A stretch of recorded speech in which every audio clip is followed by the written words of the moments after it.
Kapag i-switch on natin ang switch, dapat itong bulb 1 at bulb 3 ay sabayan ilaw. So, naka-alternate. On natin.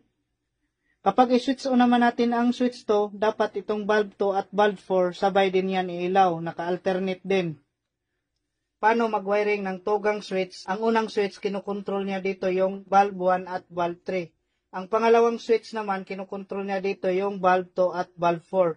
Ito yung supply natin na 220 volts galing sa load side ng circuit breaker. Black, ito yung live, white naman neutral. Ang supply na live, dito natin i-connect sa common ng tugang switch. Itong dalawang wire, ito yung splice natin. Next, dito naman tayo sa return ng tugang switch. Ito yung return ng switch 1 at return ng switch 2.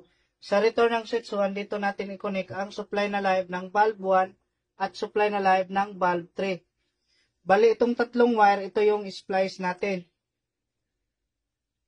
Next, dito naman tayo sa return ng switch 2. Sa return ng switch 2, dito natin i-connect ang supply na live ng bulb 2 at supply na live ng bulb 4.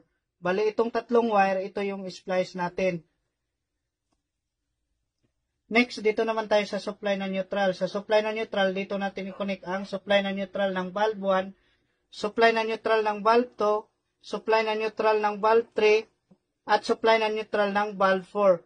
Bali, itong limang wire, ito yung splice natin.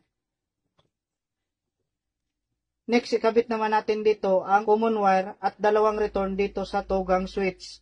Ang common wire, dito natin yan i-connect sa off position ng unang switch. Makita nyo dito, nag-jumper tayo ng wire para masupplyan natin ang pangalawang switch. Ang return ng switch 1, dito natin i-connect sa on position ng unang switch. Ang return ng switch 2, dito natin yan i-connect sa on position ng pangalawang switch. Next, lagyan na natin ng electrical tape ang ating connection. Next, ikabit na natin ang ating tugang switch dito sa utility box.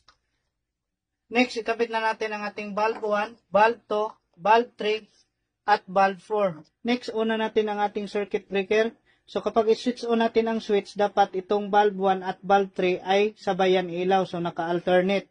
On natin.